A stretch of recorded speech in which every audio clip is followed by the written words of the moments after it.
Yes, please. Yes, please. A very good evening, a good afternoon to the Chitale family in UK, and good evening to all the people who have joined in from India. On behalf of IMA Solapur, it gives me immense pleasure to welcome everyone for this very, very prestigious Dr. Vinayak Chitale Oration. Last time when I hosted this particular function, Chitale madam was very much actively involved. I also shared the photographs of that event with Suha Satya and Kiran madam recently. So this year, the emotions are very, very mixed because we are immensely missing her today. So before we begin with today's oration, I think it would be absolutely essential that we pay homage to Dr. Mrs. Manjiri Chitale madam, who left for heavenly abode very recently. I would request everyone to stand and observe a minute's silence for Dr. Chitale madam.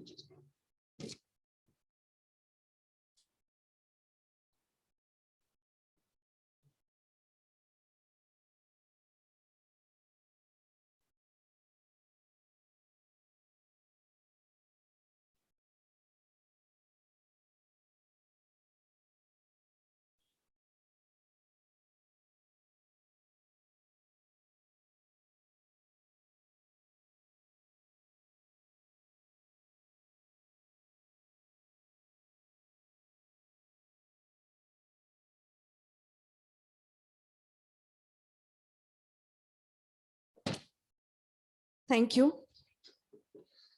Though madam is physically not present amongst us today, I am very, very sure she is smiling her infectious smile at us down from heaven, and she is definitely joined on Zoom from heaven. So welcome, madam.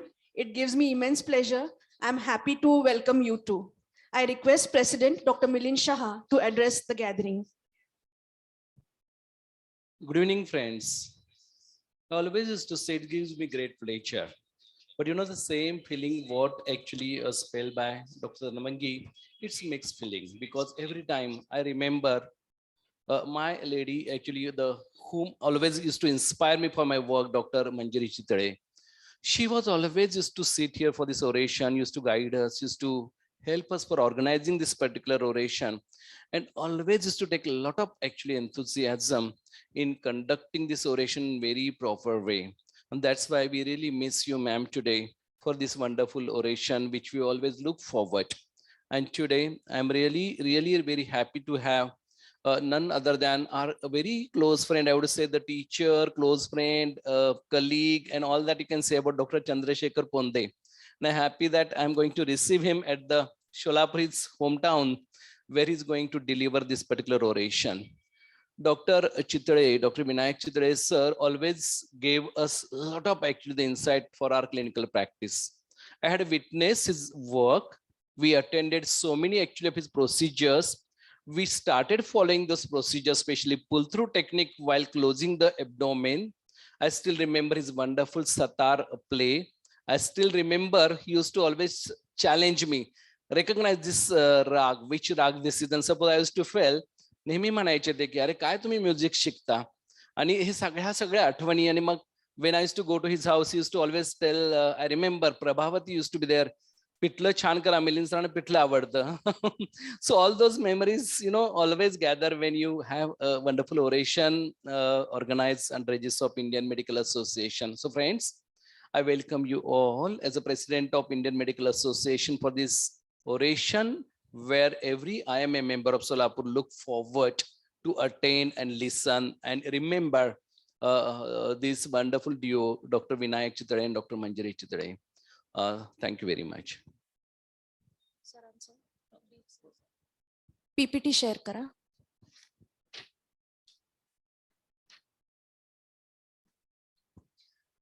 Before we move on with the oration, next slide. Next slide.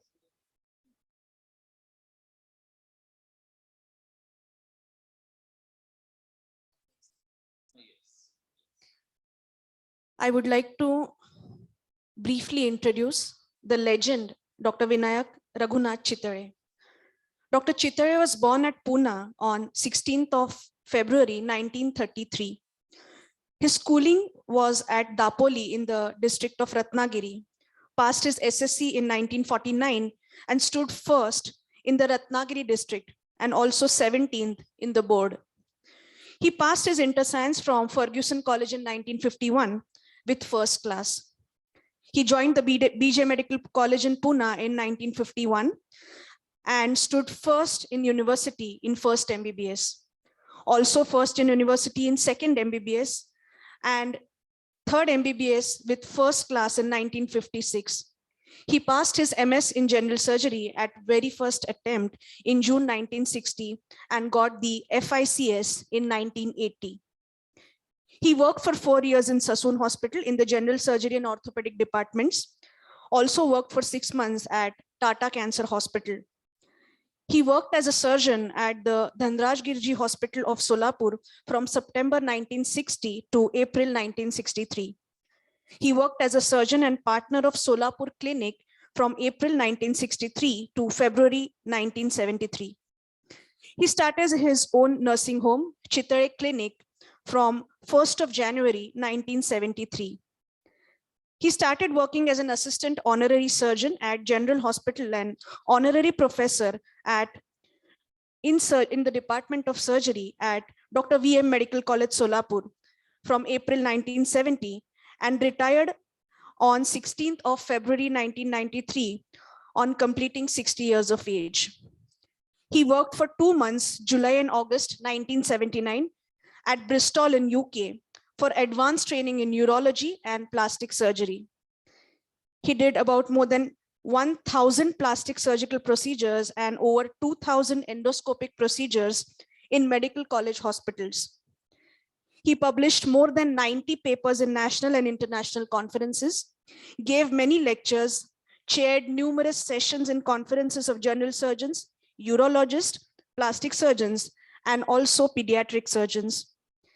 He gave the Dr. K.C. Gharpure Oration at Massicon 1993 at Thane and Dr. B.N. Purandare Oration at Amox 2006 at Loni.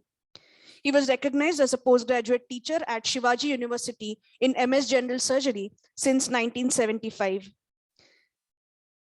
He was a multidimensional personality and lots of extracurricular activities to his credit. He has won many prizes in badminton. He used to play flute, violin, harmonium, and sitar, and he was a good connoisseur of classical music.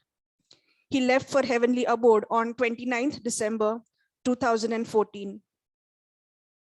I'm very, very happy to have introduced the legend, Dr. Vinayak Raghunath Chitale.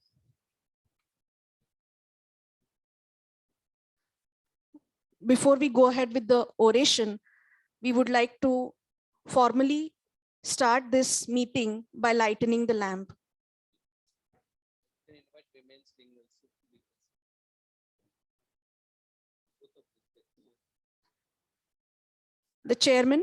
The chairperson of IMA Solapur Women's Doctors Wing, Dr. Manjusha Shah, and secretary of IMA Women's Doctors Wing, Dr. Nanda Magai, they are also here with us. I request everyone to. Yeah. So you want this way?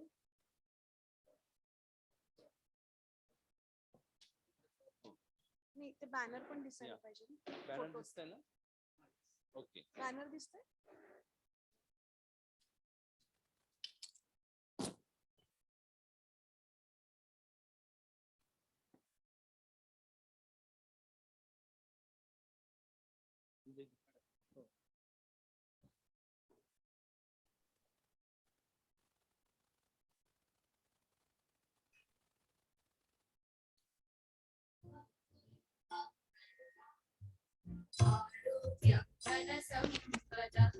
शुभं कुरुत्वं कल्याणम् आरोग्यं धनसम्पदः शत्रुबुद्धिविनाशाय दीपज्योतिर्नमोऽस्तुते दीपज्योतिर्नमोऽस्तुते.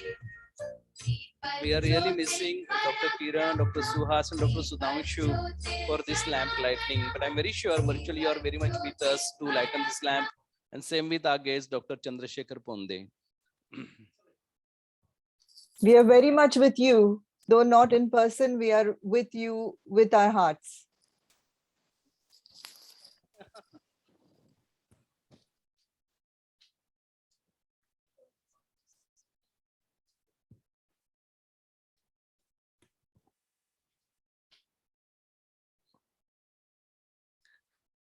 I would now request Secretary of IMA Solapur, Dr. Sanjay Manthare, to introduce our guest speaker for today, Dr. Chandrasekhar Ponde. Good evening. It gives me a great pleasure to introduce our own solo operite who is in Mumbai, Dr. C.K. Ponde. He is MD Medicine, DM Cardiology, DNB Cardiology, FACC, FSCAI, FESC, FCSI, FIAE, FISC, FICS. He is a gold medalist throughout his UG and PG career. He has a fellowship in interventional cardiology and electrophysiology from Brisbane, Australia, from 1993 to 1997. He is a recipient of several awards. Paul Harris Fellowship in 1995. He is an Olympian Health Award in 1997. Rashtriya Manav Seva Puraskar in 2006. National Primetime Award in 2016. Up to 100 publications in various national and international journals, and has delivered more than 500 lectures in various national and international conferences. He has received Inspiring Cardiologist of India Award by Iconic Times in 2020. He is the President of Indian Academy of Electrocardiology in 2021 to 2022. Currently, he is a consultant cardiologist, head of Department of Cardiology at PD Hinduja Hospital, Mumbai. Thank you, sir.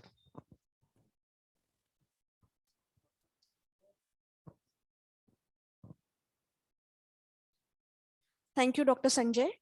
I would now request Dr. Chandrasekhar Ponde to please go ahead with his oration. Thank you very much indeed. It's a pleasure, immense pleasure and privilege to be here. I would have loved to be there physically, but there are some challenges at the family level where I could not just make it physically over there.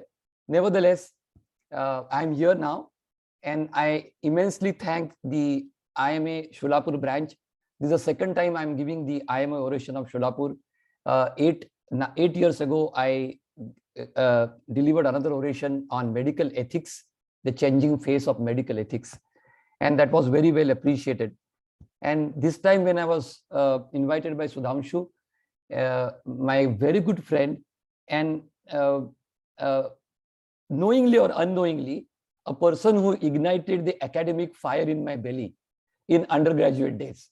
We used to rival as academic rivals, changing the ranks, the first rank alternate year, till the last year, he showed me who is the big boss, you know.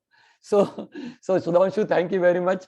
You have been an inspiration for the academic brilliance that you are.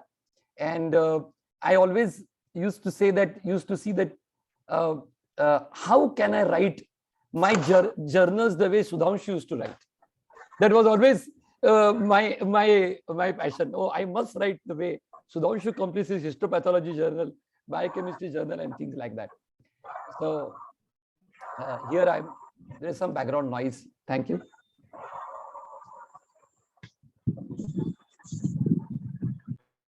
Yeah. Here I am. I must thank the IMA office bearers. I must thank Dr. Milin Shah, the president, Dr. Dodamini, the vice president, secretaries, Dr. Tanvangi and Dr. Manthale, and treasurer, Dr. Monica. They are all here, I'm sure. And I saw 4 of them. I couldn't see the fifth of them. And I must, at the beginning, pay my respect and my gratitude towards all the teachers who contributed to who I am today. And then the names which come to my mind are Dr. Chavan, my postgraduate teacher, Dr. Jawar, who sort of saw to it that the gold within us always comes ahead, you know. I can never forget his medical ward rounds.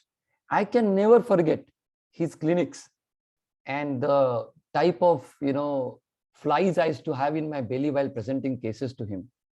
I used to be always on my toes. He kept us completely possessed, I would say possessed by the passion or the great desire to have academic excellence. He told me nothing but academic excellence succeeds in this medical world, nothing short than that. And I'm extremely thankful to him. I'm thankful to Sholapur's my all classmates and friends. Dr. PM Kulkarni, like neurological teacher, because of him, my neurological basics are very, very sound, even today being a cardiologist. So with these few words, let me start my oration. Can I share my slides now?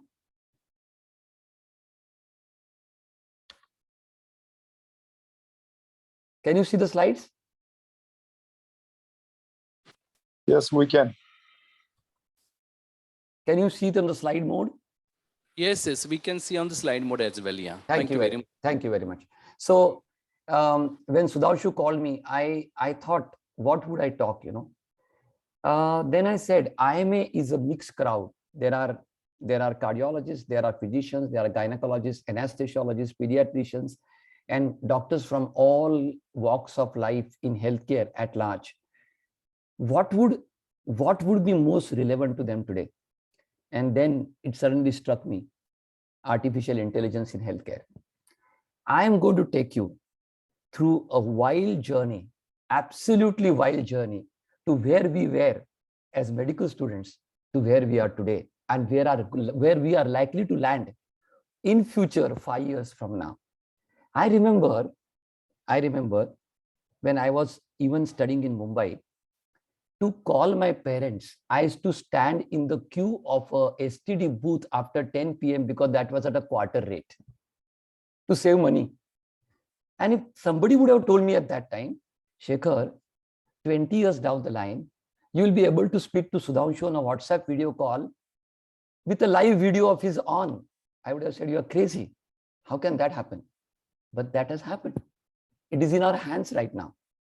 The same thing, the AI is going to take you in next, not more than 5 years, my friends, not more than 5 years. I have had a great opportunity to work with phenomenal experts in AI knowledge engineering. Two of them are so brilliant.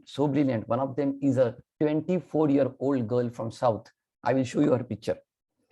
And they sort of made my mind go crazy. Crazy is the word, you know. And therefore I said, when Sudhanshu called, I said, yes, I'm here to talk about AI in healthcare. So let me begin. So AI in healthcare, sorry, are the slides moving? Yeah. So this is the physician in the old days. Physicians who sit by the patient's bedside, observe the patient's behavior, temperature, breathing patterns, pallor on the face, jugular venous pressure, peripheral cyanosis, pulse rate, pulse volume, and all that for hours. And then they used to make a diagnosis. And there used to be their attendant or a companion, just like Sherlock Holmes had Watson, a companion at the backdrop. This companion will keep quiet and make some further observations which the physicians might have missed. And these combined observations will lead to diagnosis and finally the treatment. So where are we today? Recently, a study done in British Journal showed that Indian doctors spend as less as 2 minutes with their patient, per patient. That's a sad fact. And you would say, why? Indian doctors don't have time, or they don't have passion, they don't have attitude. What will they do if our OPDs are like this? Our outpatient departments of a public hospital are like this? I mean, we are humans at the end of the day. How much time per patient we can give? And there comes the role of AI. There comes the role of AI. The biggest role AI will do, it'll take away or stop we wasting our time in horrendous repetitive tasks like medical record filling, insurance form filling, prescription filling, checking the drug interactions, and so on and so forth. And I will take you to this one by one. Even in a private hospital like mine, I spend 15 minutes with a patient and I spend 1 hour per patient in medical records. Remember, even today in my hospital, all departments are not with electronic medical record system. Sudhanshu is lucky. He will be 10 steps ahead of us, I'm quite sure. But we still are filling our forms ourselves, insurance forms, prescriptions, and then they are scanned and put in medical records. What is artificial intelligence, or AI, as I'm going to say henceforth? Artificial intelligence is a process of unifying mind and machine through human brain computer interfaces. And the term AI was first coined by John McCarthy in a conference held in San Francisco on science and engineering of making intelligent machines.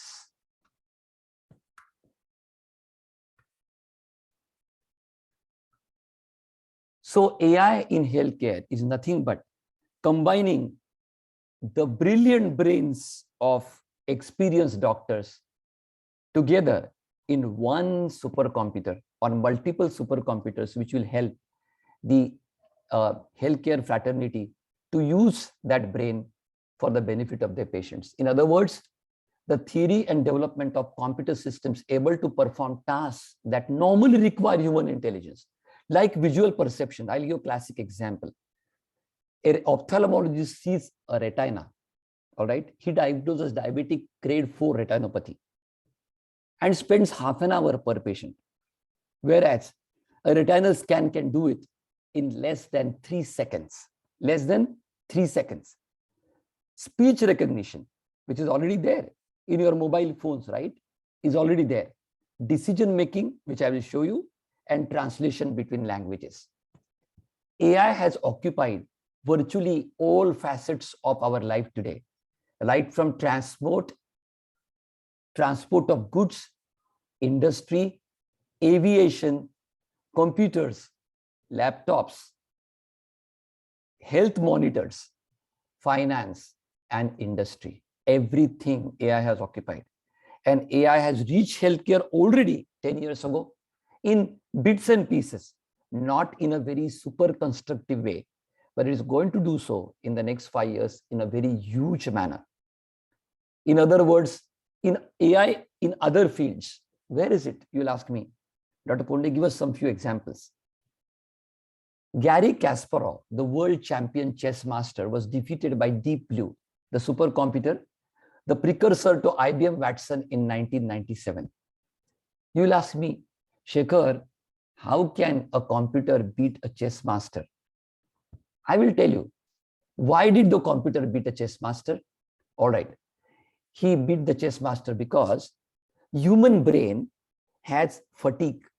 Human brain has frustration. Human brain has distraction, and human brain has prejudices and whims and fancies.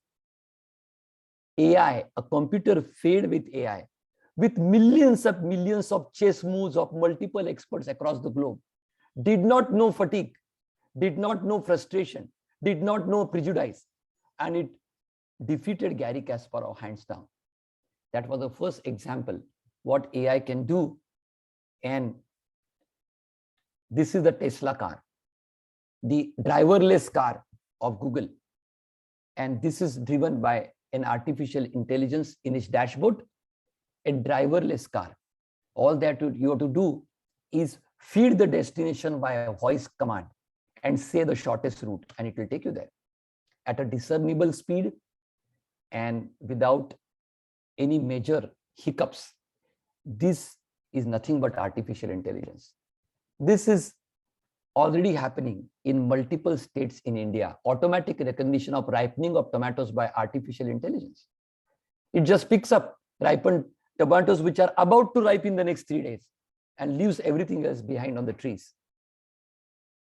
Artificial intelligence is there in the factories. Japan was the first country to install many robots and make their industry almost fatigue-less, 24/7 by 365. Look at the timeline of AI in health. Here, I will just take you to 2010 to 2019. AI is being in genomic sequencing databases, in electronic health record system. Sudhanshu will agree to that. Natural language processing and robotic assisted surgeries. And Sudhanshu, I'm sure, must have done almost thousands of robotic assisted prosthetic surgeries so far. I'm quite sure about that. So 2019 onwards, discovery and development of drugs, preclinical research, and many more applications are going to come and are there. And these are early detection of ailments, help in treatment, improvement in decision making, associated care, checking health through wearables, like for example, Apple Watch. Apple Watch is what? It's a primitive form of artificial intelligence telling your pulse, blood pressure, sleep, stress levels, and so on. And of course, end of life care. What are the core features of AI? The core features of AI are knowledge, reasoning, problem solving, perception, learning, planning, and ability to manipulate and move the objects like robots. The core features of AI have fascinated me by the South Indian AI engineer girl. I will show you a picture in a while. She told me, Doc, you are wasting your phenomenal time in mundane tasks. Why are you doing it? You don't need to do it. Your brain, your time can be used for things which are much better where it is needed. You are spending time, I can't believe, in writing forms and prescriptions, she told me. So knowledge engineering is a core part of AI research. Machines can often act and react like humans if they have abundant data. We installed AI in the radiology department just 2 years ago, Kiran, and I will tell you, all that it does is there are millions and millions of chest X-ray images fed with this machine. And new chest X-ray goes in. The AI asks, may I know what was this chest X-ray asked for? And you say, possible refracture. AI waits for 2 seconds and says, need an oblique chest X-ray. And you give an oblique chest X-ray and does no evidence of refracture, which you will take maybe 10 minutes to analyze by even good radiologists, or 5 minutes minimum, which is done in 2 seconds. So why not? I asked, why not? Machine learning is the second part of AI. And here I'm telling you, I would have loved to show you my new eco machine, Vivid E95 by General Electricals, GE, which has got artificial intelligence. In the olden days, I used to take parasternal long axis view, parasternal short axis view, apical 4-chamber view, apical 2-chamber view, subcostal view, suprasternal view. 5 minutes per view, 30 minutes gone. Now I do only one parasternal long axis view. And the AI can generate all other views from that one view for me in click of one button in 3 seconds. That is enormous saving of time. And what fascinates me more is AI can learn. The machines can learn. And what they learn, I will tell you. 3 months ago, when I used to analyze the image, I used to tell AI, I want 2-chamber view, apical 4 shortened. And he used to ask me, say that again.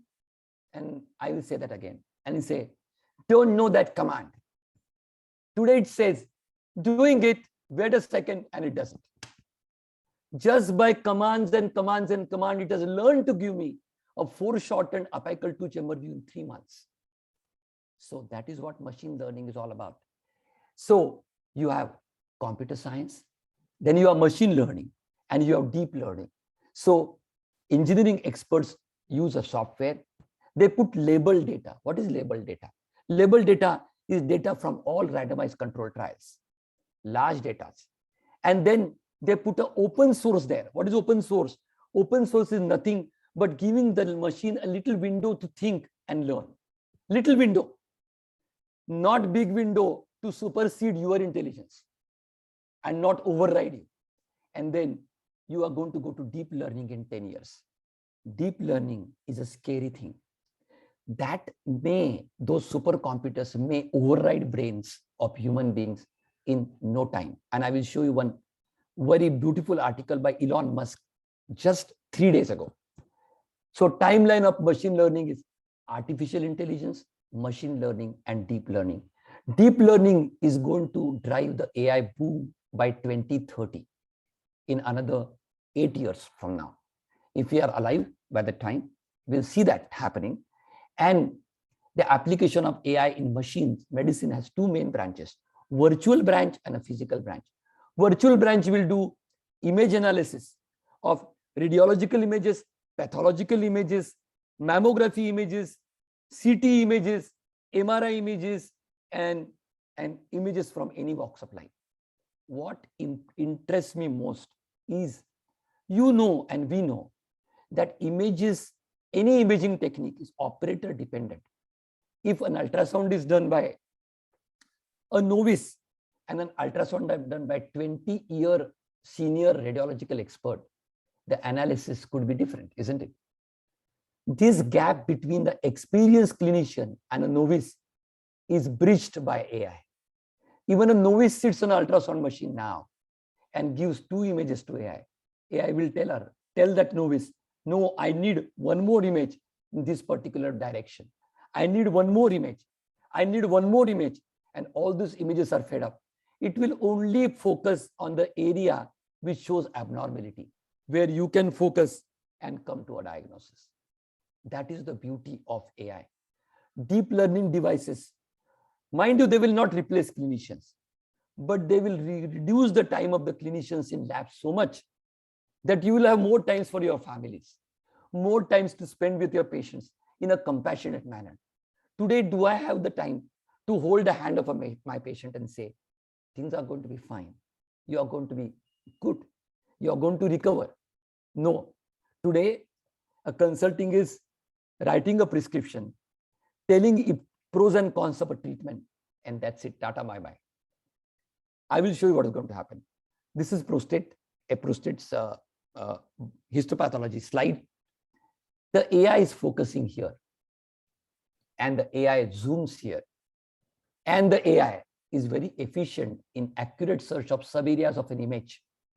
AI uses hierarchy to diagnose multiple resolutions. And then AI matches that with millions of prostatic cancer images in its database and tells you whether you are dealing with a cancer or no. What is the probability? Look at the time the histopathologist will save in detection and in diagnosis without going wrong, without having the fatigue in your brain, because AI doesn't know fatigue. The physical aspect, yes, you have wearable watches, medical devices, and sophisticated robots. Robotic surgery is an advanced technique. But I'm talking about care bots. Care bots are installed today in Madras Medical Mission. These are robots acting as nurses. Imagine if we had enough number of care bots with artificial intelligence to take care of COVID patients, we would have saved millions of lives of nurses and healthcare personnel, because these care bots would have taken care of that without getting COVID, right?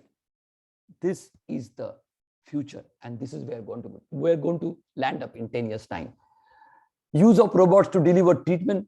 Robotic surgeries are already in place for prostatic surgeries, for breast surgeries, and for onco surgeries.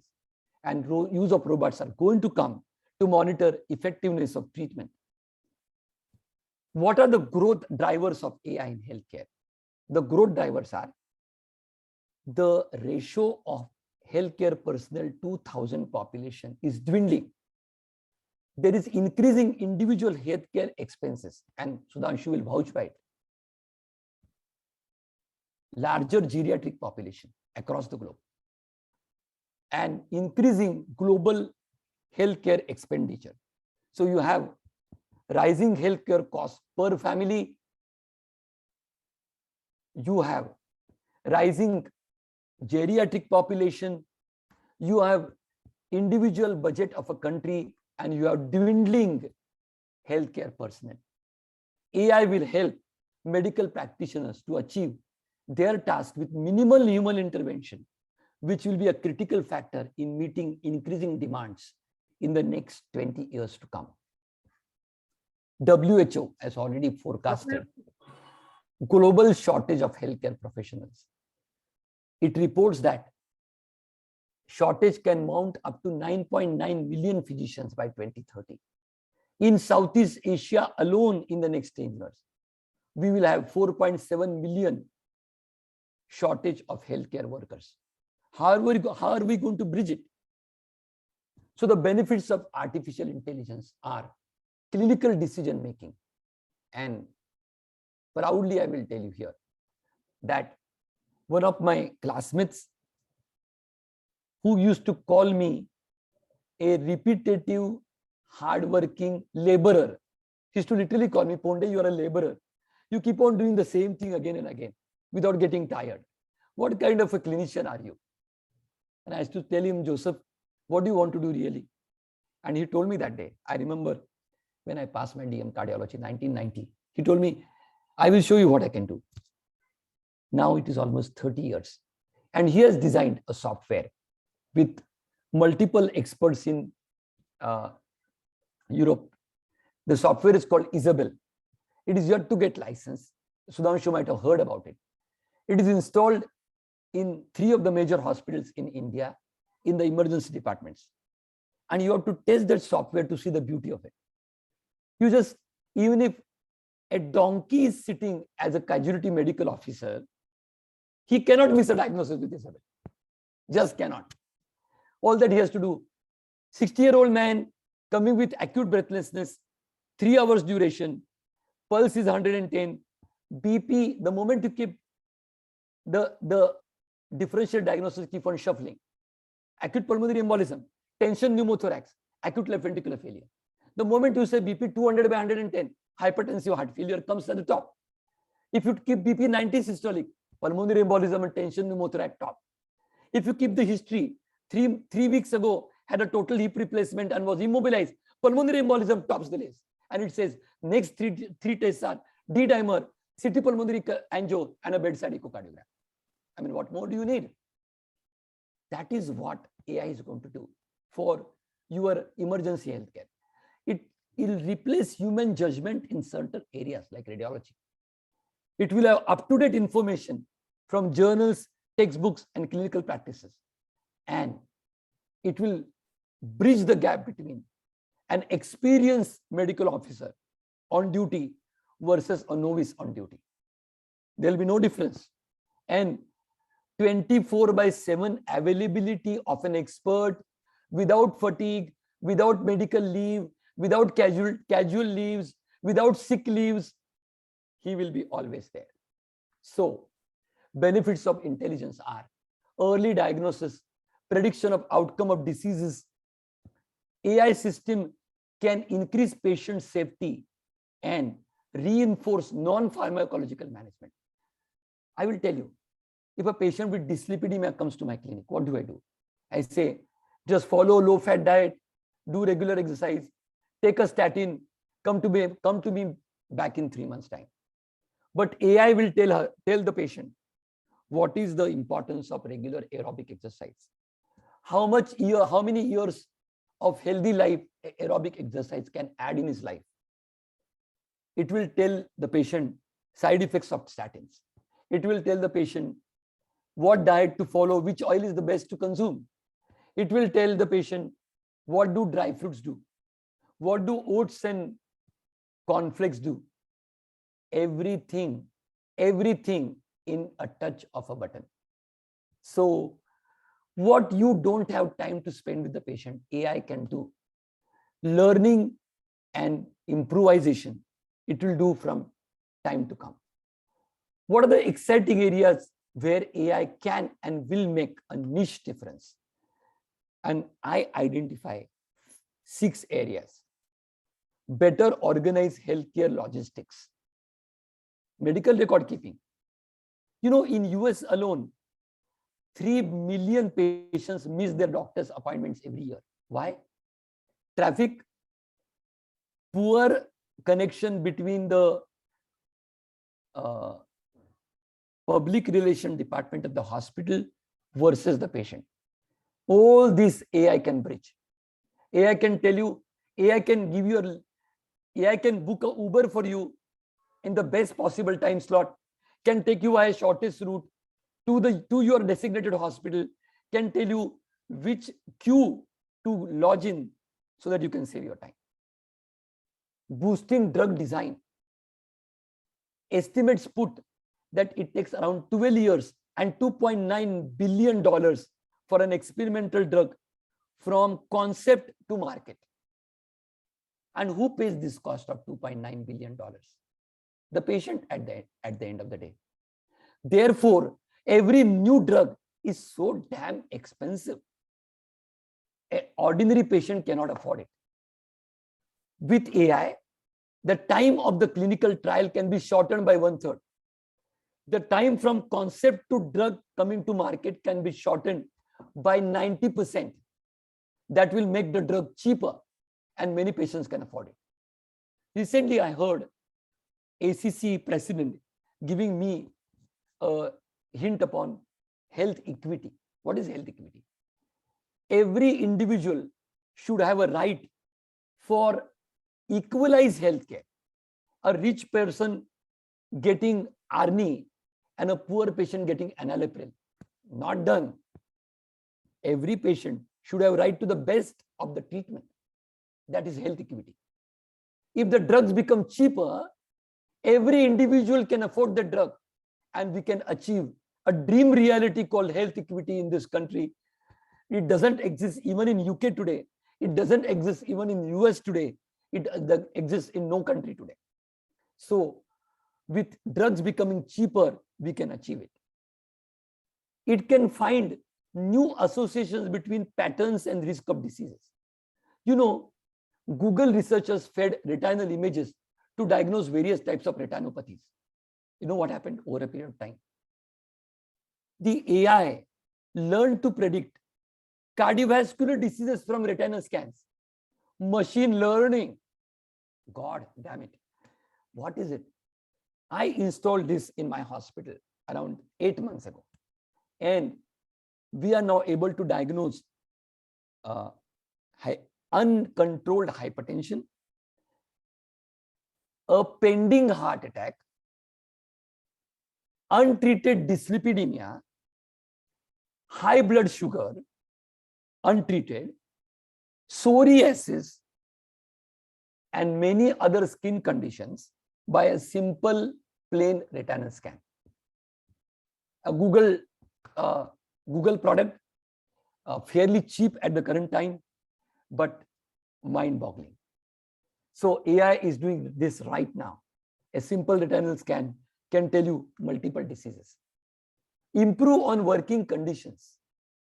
All right. Bureaucratic tasks and managing IT and electronic health records are reported causes of physician burnout. Such mundane administrative tasks can be automated with algorithms, which will free up valuable time for healthcare experts to dedicate this time to their patients and better tasks like clinical research, like teaching, which I don't find time. Though I am a very enthusiastic teacher, I don't find time. So it will improve working conditions. What Eric Topol, the greatest interventional cardiologist of recent time, has to say, by augmenting human performance, AI has the potential to improve productivity, efficiency, accuracy, and speed, both for physician and patients. What I'm most excited about, using the future to bring back the past. What does this mean? Sudhanshu, you will definitely remember our lovely ward rounds, nostalgic ward rounds. Are you able to take them today? No, you don't have time. AI can give you all that time back in your platter. Take it, Sudhanshu.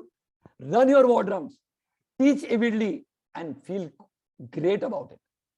Why not? I say why not? Help forecast future outbreaks. Now, all of us know that it is the blue dot which had predicted the spread of COVID epidemic from China, Wuhan, to other parts of the world much before WHO could forecast it. To get unbeatable specific data-oriented tasks like radiology, prostate cancer detection, and so on. Mind you, my friends, AI is an explosion. Look at this. Microsoft to buy AI firm Nuance at $16 billion. This acquisition brings our technology directly into physician and patient's loop. That is what Chavi Mehta says. So look at the money poured in for AI in healthcare. AI system beats endoscopies for detection of early neoplasia and Barrett's esophagus. One of the top publications in gastroenterology in 2021 April was a Dutch study demonstrating that computer-aided AI-enabled endoscopy hands down defeated general endoscopies to detect neoplasia in Barrett's esophagus. First AI pathology program was approved to detect prostatic cancer. September 22, 2021. This program called Page Prostate is the first approved, US approved histopathology AI assisted program for detection of prostatic cancer. March 15, 2022, 4 days ago, my friends, 4 days ago, colonoscopy performed with an artificial intelligence based computer detection system decreased adenoma miss rates by half. Can you beat that? So AI is there. AI is happening, and AI in healthcare is going to lead our life in much different ways. AI can detect or predict the risk of postpartum hemorrhage.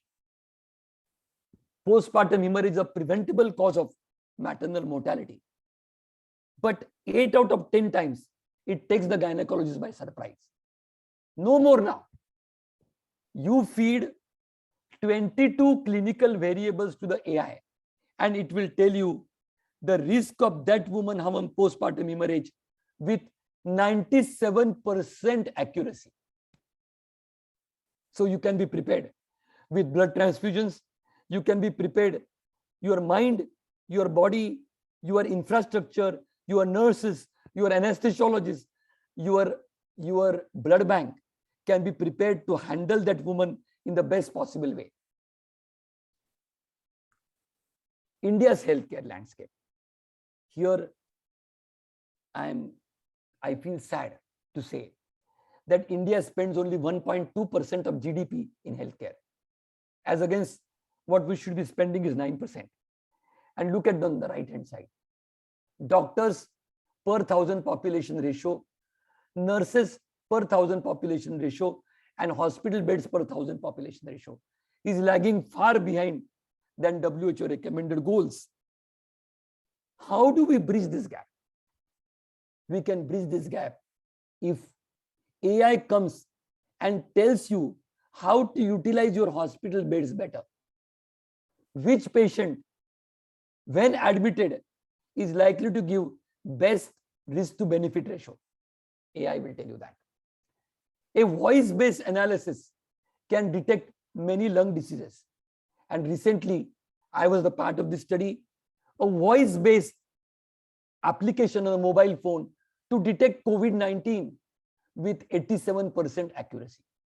All that you have to do is install an application on the mobile, speak on the mobile, and by the 6,000 different vibrations in your voice, it will tell you whether I'm likely to have COVID or not. 87% accuracy. Similarly, Google Verify 10, this pilot program was started in two Indian eye hospitals, Arvinda and Shankara Netralaya, to detect diabetic retinopathies and various retinopathies. And machine learning is now giving these retinal scans an edge to detect cardiovascular diseases before even they have happened in that patient clinically. That means it can tell you this patient's likelihood of getting a heart attack in the next 5 years by a retinal scan. So, my friends, reality of a man and machine combination is there. At its current form, AI is designed to augment human capabilities when doctors can focus more on tasks that can matter or that matter really, and save a healthcare professional's time from repetitive non-medical jobs. Human oversight, but will continue to be needed. What are the fears and concerns? 7 things that make you scared of AI, make everybody scared of AI. The dark side, as I call it. And let me tell you, some professionals feel AI will replace medical professions. No, not at all. As smart and as capable it might sound, AI will never replace medical profession. It will, at the most, aid the medical professional to take decisions. The software will become integral part of the healthcare system, aiding the human experts in their field. Second is, some people feel AI will provide empathy and destroy doctor-patient relationship. In fact, I will say the other way around. AI will give me more time to hold my patient's hand, spend time with my patient, and tell him, look, I'm there. Things are going to be just good. You are going to get better. You are going to be back to normal life. Today, I don't find that time. So on the contrary, AI will reinforce compassionate care because physicians will have more time to themselves.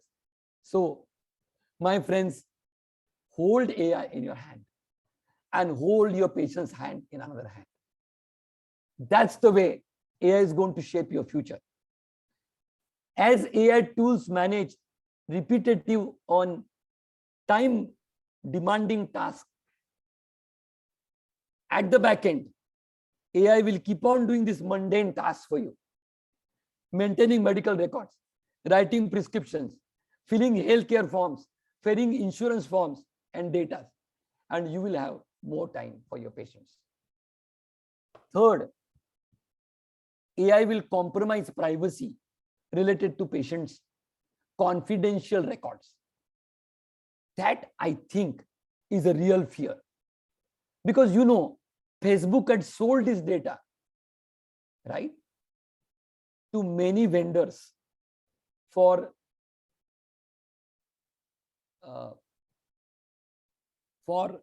monetary gains or whatever you want to call it. So, big players like Amazon, Google, Facebook, which are going to enter healthcare with AI, may also sell the patient's data to pharmaceutical industry. That is a real fear. And we need to overcome this fear by logistic, legal enforcements on the companies selling AI to the healthcare.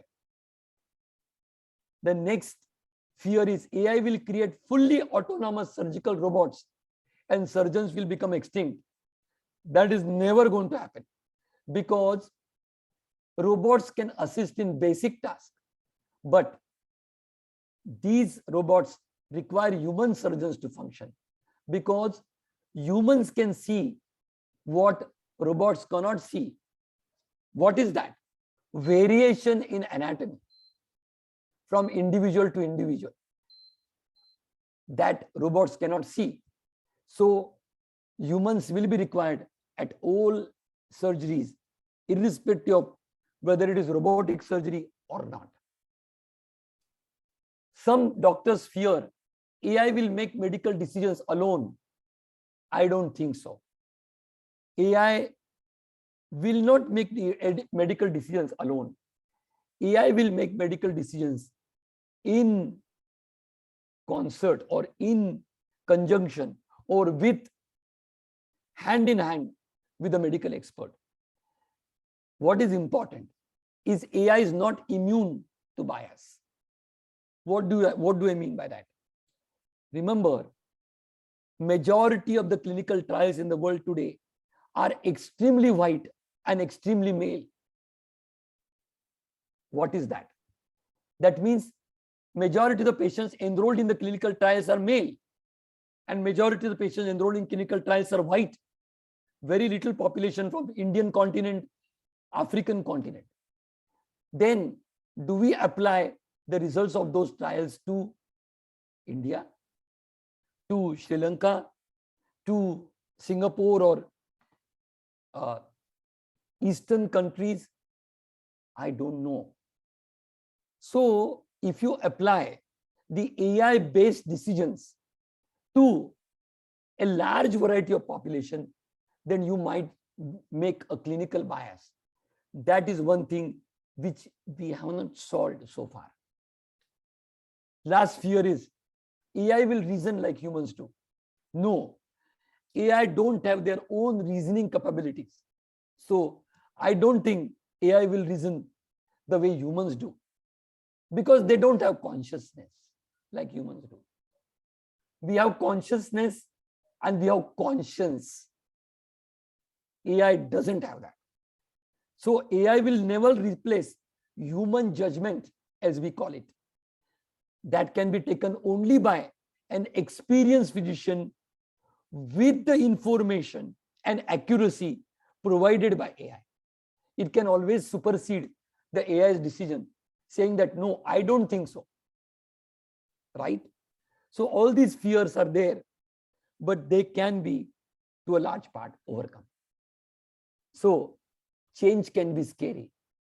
But you know what is scarier? Allowing fear to stop you from growing, evolving, and progressing.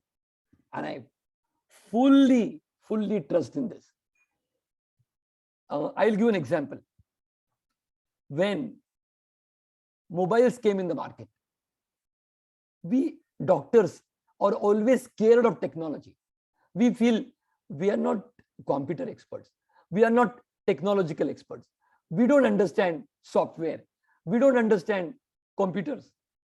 So when they come in healthcare, I'm not so very comfortable. I will still like to write my prescription with a pen and paper, right? But now is the time to stop this fear of technology entering healthcare. Because whether you like it or not, it is going to enter, it is going to possess your life. So the potential of artificial intelligence making healthcare is indisputable. The question is how to integrate successfully into our systems. The question is how to adapt to it. The question is how to make friends with it. The question is how to exploit it to our well-being and our patients' well-being. The question is how to put regulatory obstacles so that the patient's data is not shared. So this is how an AI-assisted OPD will look like. Patient will walk in, he will feed his data, the AI will analyze, the AI will prescribe also. AI will analyze the images, and then the patient will see actually a human expert. That is the future. Einstein had said,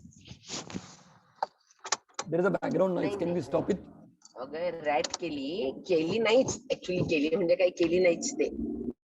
Yeah, the measure of intelligence is the ability to change, and with change comes growth. This is what we have to believe.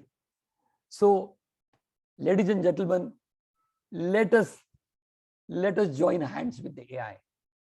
Let us join hands with the AI. This is that engineer I was talking about, who opened my eyes like no man's business. She said, at Simbo AI, I work as an artificial intelligence engineer. She began her career with Simbo as an intern.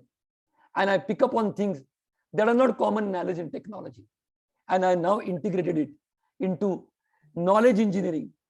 Her name is Sindhu Valiveti from Chennai. Look at this young girl. She looks so simple. But if you talk to her, you will feel you are a kid. Absolutely, she made me feel like a kid. So this is where AI is going. What does working with AI feels like? Now, a year spent in artificial intelligence is enough to make one believe in God. That is what a knowledge engineer, Alan Perlis, said. Why does it make you believe in God? Because you ask a question and the answer is there. You feed an image, the analysis is there. You come to a desk, your job is done. The mundane jobs of writing medical records, sorting out insurance forms, all is done. Your time is freed. You have more time for yourself, your family, your patients. Chronic healthcare conditions that are likely to benefit from AI most are indeed diabetes, heart diseases, cancer, neurological diseases, and infectious diseases. And there is a role of AI in public health as well. So, role of AI in disease surveillance, epidemic prediction, screening, and water treatment is going to come in a very, very big way in near future. PM Modi has announced, look at the date, 17th March 2022. He has arrived AI data governance courses at Lal Bahadur Shastri University. Why is he doing that? This guy has vision. This guy knows where our country should be at the end of 5 years, 10 years from now. So he had just announced 5 days ago that AI governance courses at Lal Bahadur Shastri University. Investment in artificial intelligence. Look at this. According to the research firm, the AI in medicine market was valued at 719 million in 2017 and 18,120 million by 2025. So huge amount of money there in AI. Scientists only, Elon Musk has warned though, that when you give AI deep learning, a time might come when AI will supersede humans. And he said, scientists only have 10% chance of being able to make AI safe. What does that mean? That means when you make AI, allow AI to do deep learning, you have to put many bars and many safety landmarks. Otherwise, there's a chance that it might become super intelligent and may become threatening for human race. So, my friends, AI is shaping the future of the game. Future of the game of healthcare, AI is shaping. So, my request to you all is, AI is very much going to come there. It is going to be between you and your ThinkPad, between you and your iPad, between you and your prescription, and between you and your patients. All that matters is how you use it to the best for patient care, for health care, for the benefit of society at large. And that is what matters. So I love you and I thank you all for your patient listening. Thank you.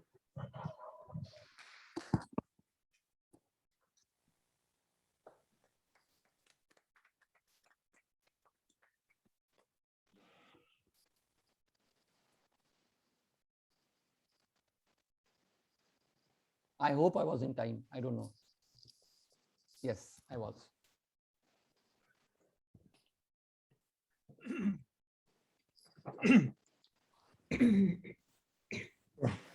Sir, your oration has left us awestruck. We thank you for enlightening us to the arena of artificial intelligence and the new comings in the medical science. I now invite Dr. Milind Shah, sir, to present the citation to Dr. Chandrasekhar Ponde. Yeah. Dr. Chandrasekhar Ponde, this is virtual presentation of the wonderful memento Indian Medical Association has prepared for this wonderful talk. And I'm very sure all those who attended have really enjoyed, and I'm very sure they're going to get benefited a lot with this new insight as far as the clinical work is concerned when it comes to the artificial intelligence, applications, implications, fears and futures. Real justice to your title. Thank you very much. Can I request Dr. Monica to read the citation? Yeah. Indian Medical Association Solapur is proud to present late Dr. Vinayak Chitale Oration Award to the guest speaker of the year 2021-22, Dr. Chandrasekhar Ponde. His topic was artificial intelligence in healthcare applications, implications, fears, and future. Presented on the Saturday, 19th of March 2022 by President Dr. Milind Shah, Secretaries Dr. Sanjay Manthare and Dr. Tanvangi Jog, and Treasurer Dr. Monica Umbardan. Thank you. I now request Dr. Sanjay Manthare, sir, to please give the vote of thanks. Thank you, sir.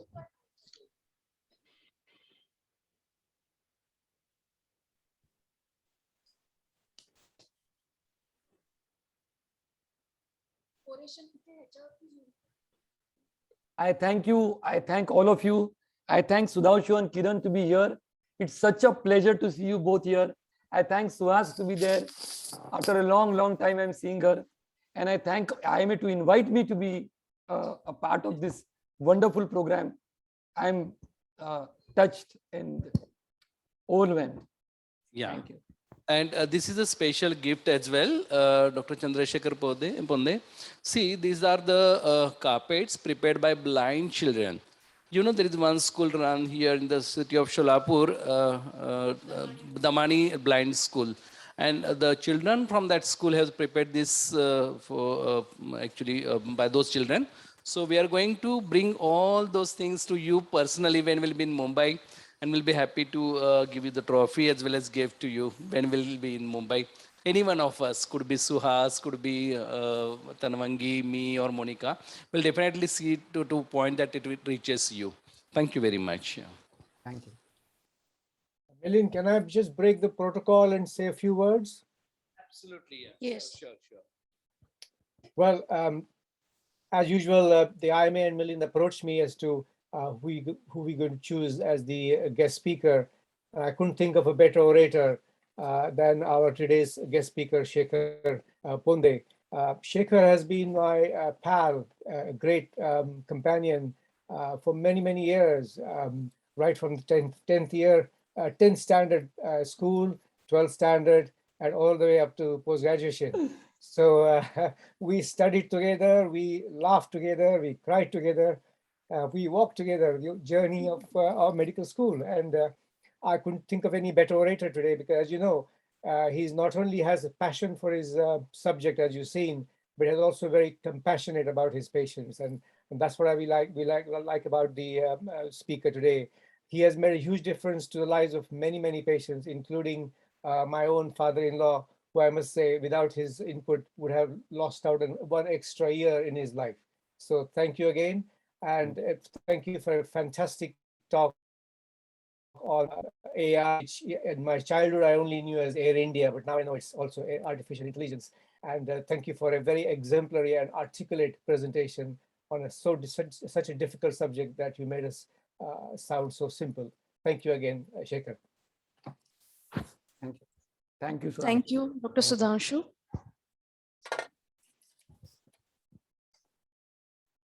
Thank you. Dr. Ponde sir has given an explosive talk. He has done a justice to the oration, a natural, genuine, real person. Dr. Ponde can do a justice to this topic. A natural human intelligent person speaks on artificial intelligence. Only you know AI as a Air India. As this Air India sir said, this will take to a newer skies of human intelligence, which will help in the health sector.